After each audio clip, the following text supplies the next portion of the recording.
Olá para você que me acompanha aqui no canal do meu tio Oscar, seja muito bem-vindo a mais um conteúdo aqui do canal e hoje eu vou comentar sobre um dos documentários indicados ao Oscar desse ano, Agente Duplo.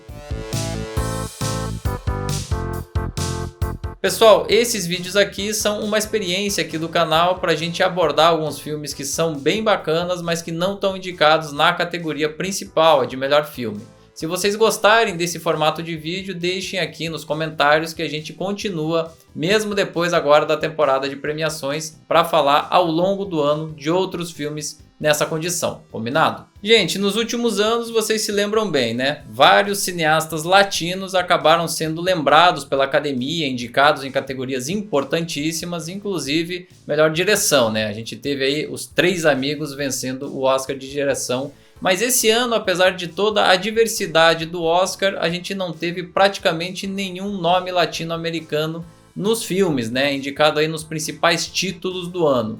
A única exceção foi o documentário Agente Duplo, que está presente aí no catálogo da Globoplay se você quiser acompanhar aqui no Brasil. Esse é um filme chileno e por estar indicado na categoria de melhor documentário, se tornou o primeiro documentário chileno indicado em toda a história da academia, o que por si só já é um fato histórico. A cineasta responsável por esse filme é a Maite Alberdi, que já declarou várias vezes estar muito feliz com esse reconhecimento. Esse é um filme que começou menorzinho, pequenininho e conseguiu alguns fundos internacionais importantíssimos para ser viabilizado, a exemplo de Tribeca e de Sundance. Eu acho esse um dos documentários mais bacanas dessa lista de indicados. E olha que esse ano a gente tem só documentários muito bons indicados aí, cada um com as suas particularidades. A premissa do roteiro já te pega logo de cara, porque logo no início a gente vê um anúncio de emprego onde os candidatos deveriam ter entre 80 e 90 anos de idade. Isso é bem incomum, né? Convenhamos.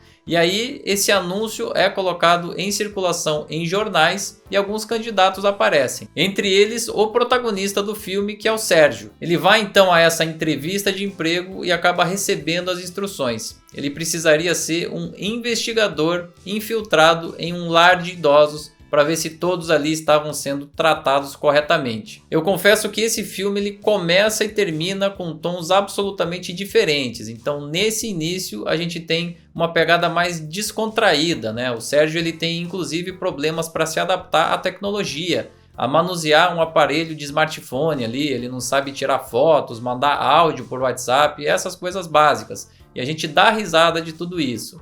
Logo que ele entra ali no lar de idosos, ele tem aquele choque inicial, você vê algumas das idosas que estão lá se interessando por ele. Especificamente a gente tem a Berta, que gosta muito dele, que quer inclusive estabelecer um relacionamento, né? Então ela corteja ele, quer que ele saia com ela para ir ao banco, para poder dar alguns passeios. Então tudo isso vai deixando o filme mais leve. No entanto, aos poucos o filme vai pesando o tom e isso vai se modificando de forma gradativa. E não é porque a linguagem narrativa dele muda de forma decisiva. Não, é porque o nosso protagonista, o Sérgio, ele começa a conviver, ter mais intimidade com tudo aquilo e perceber a razão pelas quais aqueles todos estão naquele lar de idosos. Mais do que isso, ele começa a se ver como um possível futuro frequentador de um espaço como aquele, que é um espaço bastante triste se a gente começa a prestar atenção nas histórias contadas por cada um daqueles outros personagens. Fica muito claro ali, mais da metade para o final, que essa é uma rotina de solidão e de abandono. Então a maioria dos que estão ali não recebem visitas dos seus familiares. Ele tinha consciência de que não ficaria ali além do tempo necessário para concluir, entre aspas, a investigação dele. E aí você começa a ver alguns comportamentos que podem ou não ser explicados por essa solidão. Então uma das senhoras ali, por exemplo, ela é cleptomaníaca. Uma outra senhora tem problemas de Alzheimer, ela passa mal muitas vezes e se sente muito solitária. Em outras palavras, conforme o tempo vai passando, o Sérgio percebe que o grande problema dali não é o eventual tratamento mal dado pela instituição em si, e sim o abandono das famílias em relação àquelas pessoas que estão ali, que se sentem radicalmente solitárias. Isso é um baque não só para a gente que está assistindo, como para ele também.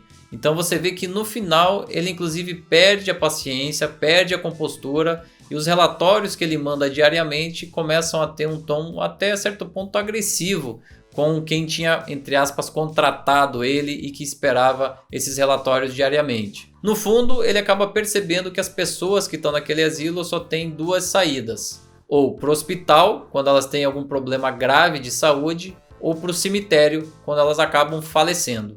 Isso parece ser muito cruel falando assim, mas é mais cruel ainda quando a gente assiste o filme, porque basicamente é isso.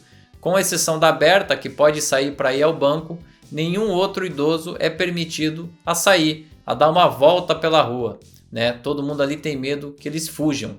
Então, automaticamente, esse é um filme que também traz reflexões sobre nós mesmos quando ficarmos mais velhos, ou sobre pessoas que a gente ama, nossos pais, nossos avós. Como é que é cuidar da população da terceira idade, né? E como é manejar isso? Será que as obrigações da vida, o fato das pessoas terem suas próprias famílias, seus filhos, autorizam eles a deixar esses idosos em asilos, assim, de uma forma tão banal? São questões muito relevantes, muito pertinentes. Eu acho que todo mundo aqui que tem aí um pai, uma mãe, avós aí em idade próxima aí de talvez irem para uma instituição como essa, vão acabar pensando sobre o que significa exatamente isso, como tratar dessa população. E depois de dar uma vida, essas pessoas acabam muitas vezes sendo relegadas a segundo plano e ficando completamente abandonadas e presas numa instituição como essa. Ainda do ponto de vista narrativo, eu queria pontuar aqui que esse filme me impressionou bastante porque, apesar de ser uma narrativa pesada e difícil, ele apresenta tudo isso de uma forma suave. Então você não sente tudo isso chegando até você. Quando você dá conta, você já está completamente imerso e parece que você tomou uma porrada na cara sem ter visto quem foi que fez isso. Esse é um filme poderoso, viu? Fica aqui a minha indicação, ele está atualmente disponível na plataforma do Globoplay. Não acho que ele vá vencer, que ele tenha a chance de vencer na categoria Melhor Documentário, mas está justíssima a indicação, realmente é um filmaço. E vocês aí que estão me assistindo, hein? Vocês também tiveram essa mesma sensação para quem assistiu? Faz o seguinte, hein? Deixa o comentário aqui embaixo caso vocês tenham entrado em contato com esse filme e me digam aí a opinião de vocês, é sempre muito bacana ouvir. E também digam se vocês gostaram desse formato de vídeos mais curtos, menos elaborados, para filmes que não foram indicados na categoria principal. Se vocês gostarem, a gente continua com isso mesmo após o fim da temporada de premiações.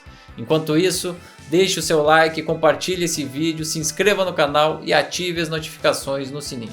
A gente segue com o canal do meu tio Oscar, sempre com conteúdo relacionado a cinema, a temporada de premiações e, claro, a Oscar. Te espero aqui.